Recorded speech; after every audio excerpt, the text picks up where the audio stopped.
0000 Arctic test begins in the early hours of a freezing morning. Russian military forces prepared for what was officially described as a routine hypersonic missile test. Deep inside a classified launch site in northern Russia, countdown systems activated. The weapon being tested was believed to be a next-generation hypersonic glide vehicle, capable of traveling at speeds exceeding Mach 8. Its planned trajectory was simple: launch east, climb into the upper atmosphere, impact safely inside a remote Arctic testing zone. But within minutes, something went wrong. 0047 Missile launch. Detected powerful infrared satellites operated by NATO detected the sudden heat signature of launch ignition. Missile warning systems immediately classified the object as hypersonic capable. Within seconds, tracking data streamed into Allied command centers across Europe. At first, analysts assumed this was another scheduled Russian weapons test. Then trajectory calculations updated, and alarms began sounding.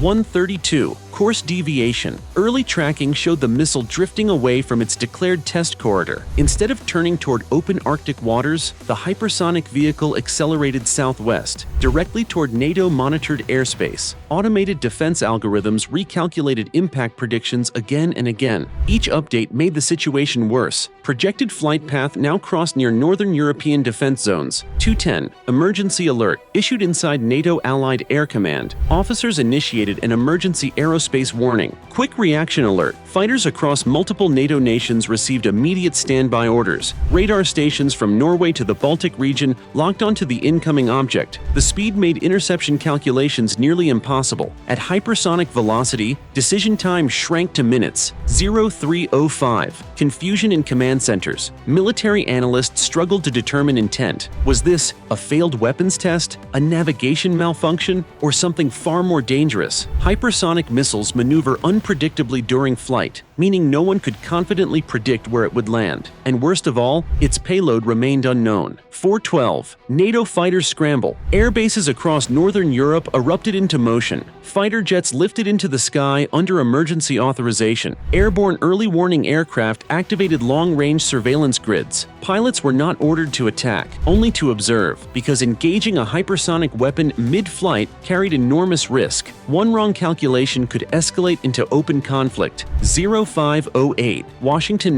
notified. Across the Atlantic, U.S. Strategic Command received real-time updates. At United States European Command, crisis teams assembled within minutes. Missile defense assets across NATO territory entered heightened readiness. For the first time in years, alliance leadership faced a terrifying possibility. A Russian hypersonic missile might unintentionally enter NATO-controlled space. 602 Impact prediction changes again. Tracking computers suddenly revised projections. The missile was losing altitude faster than expected, but instead of falling harmlessly into open ocean, its projected descent zone moved closer to populated maritime routes. Civil aviation authorities were quietly alerted. Commercial aircraft began rerouting without explanation. Passengers never knew how close danger was moving overhead. 6:55 The clock starts, running out. With only minutes remaining before potential impact, NATO commanders faced an impossible decision: intercept and risk escalation, or wait and hope the missile failed before crossing a red line. As radar screens tracked the hypersonic object racing across the sky, one realization spread through every command center. This was no longer just a test. It was becoming an international crisis.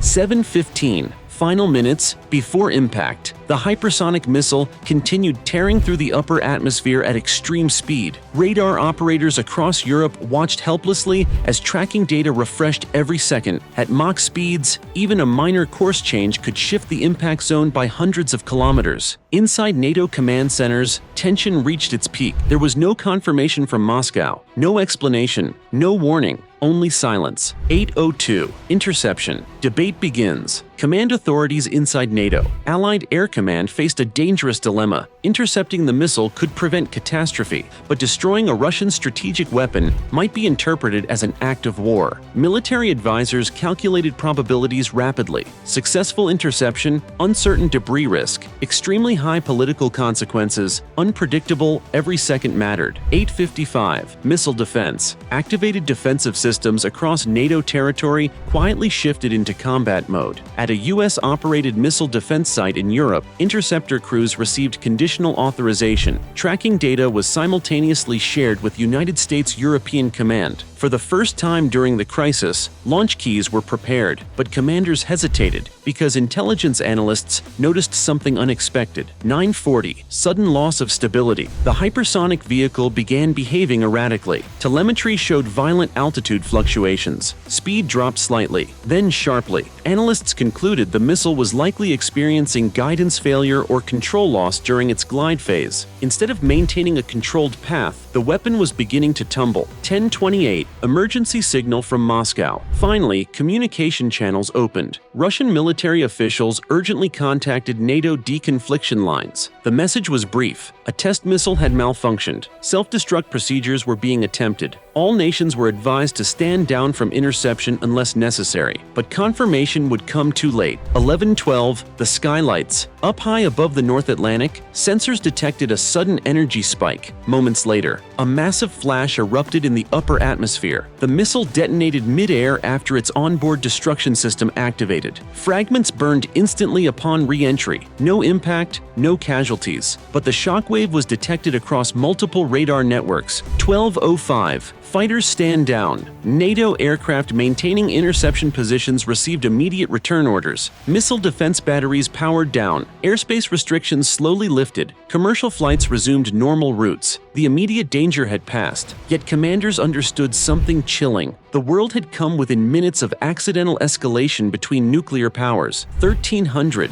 global aftermath. Diplomatic channels erupted with emergency discussions. Military analysts worldwide reviewed how a single technical failure nearly triggered an international confrontation. Hypersonic weapons moved too fast for traditional diplomacy, too fast for verification, too fast for hesitation. And that reality changed strategic planning overnight. 1405, a dangerous new era. The incident exposed a terrifying truth. Modern weapons leave almost no room for human decision-making. One malfunction, one miscalculation, one misunderstood launch, and global conflict could begin unintentionally. As defense systems returned to normal status, leaders across NATO quietly asked the same question. Next time, would there be enough time to stop it? IK 1510, closed door. Military reviews. Within hours of the explosion, classified meetings began across NATO capitals. At NATO headquarters in Brussels, senior defense officials demanded full trajectory data, not to assign blame, but to answer one terrifying question: how close did this come to triggering Article 5? Preliminary analysis revealed the missile had crossed multiple defensive monitoring corridors before self-destructing. Had it traveled just 90 seconds longer, it might have entered protected airspace. That would have forced a decision no commander ever wants to make. 1605, hypersonic weapons. The strategic problem. Unlike traditional ballistic missiles, hypersonic glide vehicles maneuver mid-flight. They fly lower, they turn unpredictably, and they compress reaction time from 30 minutes to under 10. Defense planners now faced a harsh reality. Existing missile defense systems were built for predictable arcs, not intelligent maneuvering threats. This single malfunction exposed a dangerous gap in global stability.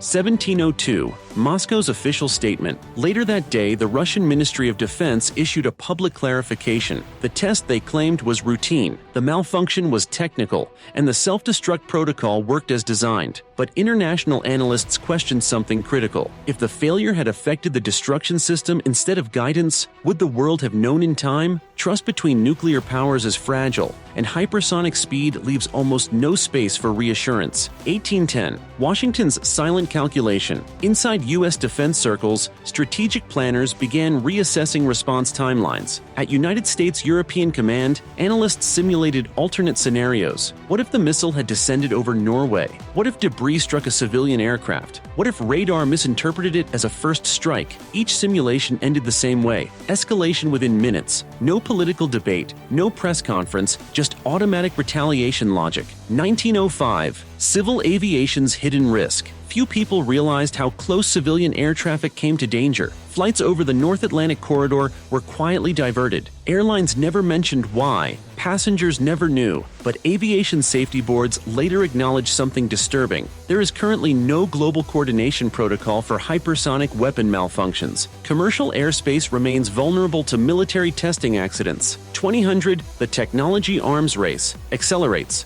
Following the incident, defense funding funding proposals surged. The United States fast-tracked hypersonic defense research. European nations increased investment in early warning radar upgrades. Meanwhile, Russia continued testing its glide vehicles. The arms race did not slow, it intensified, because once one nation proves capability, others must respond. That is the paradox of deterrence. 2105, a near miss. That changed doctrine. Military academies quickly incorporated the event into wargame simulations. The lesson was simple. In the hypersonic era, ambiguity is the real threat. When something moves faster than communication, misinterpretation becomes lethal. Strategic doctrine quietly shifted from wait and confirm to prepare to respond instantly. That shift alone reshapes global stability. 2200. What this means for the future. This incident may never dominate headlines. No city was struck, no casualties occurred, but history often turns on events that almost happened. The world witnessed how a single technical malfunction nearly triggered multinational defensive activation, and next time, the malfunction might not self-destruct. 2300. Final reflection. In previous decades, missile tests followed predictable paths. Warning times allowed diplomacy. Hotlines worked, but hypersonic systems operate in a different reality. They reduce leaders' thinking time to minutes, they compress decision-making into seconds, and they increase the risk of accidental war. The missile that veered off course did not start a conflict, but it revealed how thin the margin of safety has become.